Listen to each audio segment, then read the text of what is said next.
ஓம் கங்கணபதியே நமக. குருதேவாய நமக. குரு வாழ்க, குருவே துணை.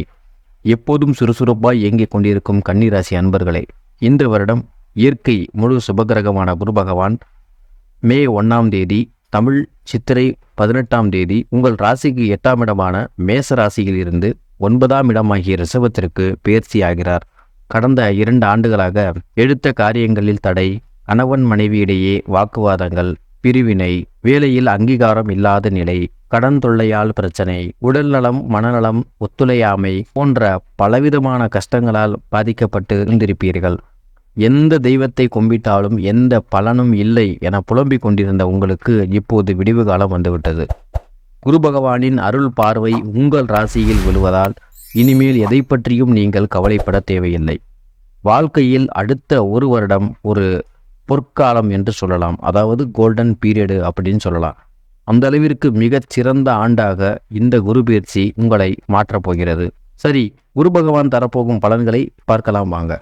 உங்கள் ராசிக்கு பாக்கியஸ்தானமான ரிஷபத்திற்கு குரு பகவான் 14 வருடங்களாக இருந்த கஷ்ட நஷ்டங்களை நீக்குவதற்காகவே வந்துள்ளார். இதுவரை தடைபட்டு கொண்டிருந்த திருமணம் இப்போது இனிமையாக நடைபெறுவதற்கான வாய்ப்புகள் தேடி வரும்.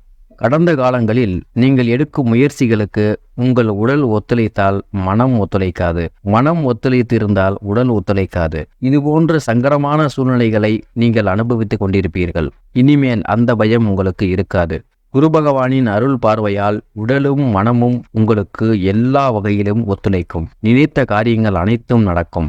எவ்வளவோ கேட்டும் உதவாத நபர்கள் இப்போது தேடி வந்து உதவுவார்கள். அங்காளி பங்காளிகள் இடையே இருந்த பிரச்சனைகள் தீர்வதற்கான முயற்சிகள் நடக்கும். வீடு மனை வாங்கும் யோகம் உண்டாகும். தாய்வழி உறவினர்களால் அல்லது சொத்துக்களால் நன்மை உண்டாகும். குரு பகவான் உங்கள் ராசிக்கு 4, 7ஆம் வீடுகளுக்கு அதிபதியாக இருப்பதால் உறவில் திருமணம் நடைபெறுவதற்கான வாய்ப்புகள் உண்டாகும். வீடு அல்லது காலி மனை சார்ந்த பிரச்சனைகள் முடிவுக்கு வரும்.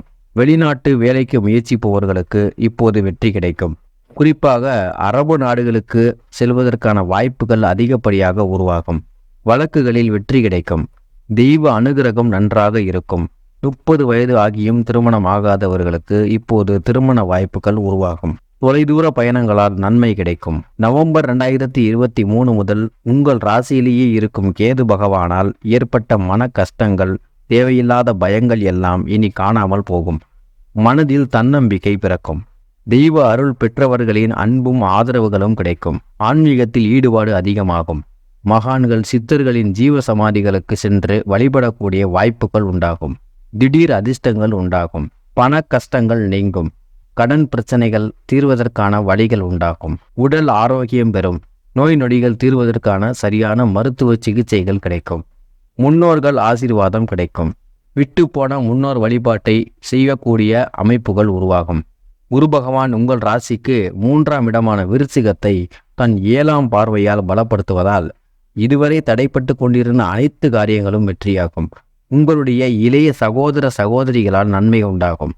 கணவன் மனைவியிடையே ஒற்றுமை உருவாகும். பிரிந்த தம்பதிகள் ஒன்று சேரக்கூடிய வாய்ப்புகள் உருவாகும். 2வது திருமணத்திற்காக காத்திருப்பவர்களுக்கு நல்ல வரன் அமையும். குரு பகவான் உங்கள் ராசிக்கு 5ஆம் இடமாகிய மகரத்தை தன்னுடைய 9ஆம் பார்வையால் வலுப்படுத்துவதால் குழந்தை பாக்கியம் தடைப்பட்டு இருந்தவர்களுக்கு குழந்தை பாக்கியம் கிடைக்கும். குலதெய்வம் முழு வலிமையோடு உங்களுக்கு அருள் புரியும். பூர்வீக சொத்துக்களில் உள்ள பிரச்சனைகள் தீரும். குலதெய்வம் வீடு தேடி வரும். குழந்தைகள் மூலம் மன மகிழ்ச்சி ஏற்படும். பிள்ளைகளுக்கு சுப காரியங்கள் செய்து மகிழக்கூடிய வாய்ப்புகள் உருவாகும். தொழிலில் நல்ல வளர்ச்சி, லாபம் ஆகியவை ஏற்படும். இப்போது கன்னி ராசியில் உள்ள 3 நட்சத்திரங்களுக்கான பலன்களை பார்க்கலாம். உத்திரம் நட்சத்திரம். முயற்சிகளில் வெற்றி கிட்டும். வெளிநாட்டு வேலைக்காக முயற்சிப்பவர்களுக்கு வெற்றி உண்டாகும். நோய் நொடிகளில் இருந்து விடுபடுவீர்கள். தெய்வ அருள் முழுமையாக கிடைக்கும். குலதெய்வம் வீடு தேடி வரும். அரசாங்கம் சம்பந்தமான காரியங்களில் வெற்றி உண்டாகும். பிள்ளைகளுக்கு சுபகாரியங்கள் செய்து வைக்கக்கூடிய அமைப்பு உண்டாகும். ஹஸ்தம் நட்சத்திரம். உடலும் மனமும் ஆரோக்கியம் பெறும். நினைத்த காரியம் ஜெயமாகும். தெய்வீக நாட்டம் அதிகரிக்கும். கடன் தொல்லையில் இருந்து விடுபடுவீர்கள். குழந்தை பாக்கியம் உண்டாகும். பூர்வீக சொத்துக்களில் உள்ள பிரச்சனைகள் தீரும். தாய்வழி உறவுகளால் அதிக நன்மை உண்டாகும். மூத்த சகோதரத்தால் அதிக நன்மை கிடைக்கும். திருமணம் ஆகாதவர்களுக்கு திருமணம் கைகூடும். சித்திரை நட்சத்திரம். வீடு மனை வாங்கும் யோகம் உண்டாகும். உத்தியோகத்தில் உள்ளவர்களுக்கு பதவி உயர்வு, சம்பள உயர்வு ஆகியவை கிடைக்கும். பிரிந்த உறவுகள் மீண்டும் வந்து சேருவார்கள். கணவன் மனைவியிடையே ஒற்றுமை அதிகரிக்கும். இருப்பினும் அவ்வப்போது வாக்குவாதங்கள் ஏற்படாமல் தவிர்ப்பது நல்லது.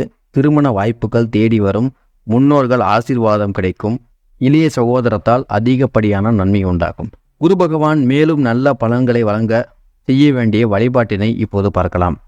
வியாழக்கிழமைகளில் அருகில் உள்ள சித்தர் ஜீவசமாதிக்கு சென்று, அப்படி சித்தர் ஜீவசமாதி இல்லை என்றால் அருகிலுள்ள அரசமர விநாயகருக்கு 5 நெய் தீபம் ஏற்றி 7 முறை வலம் வந்து வழிபாடு செய்தால் குரு பகவான் மேலும் நல்ல பலன்களை வாரி வழங்குவார். நன்றி, வணக்கம்.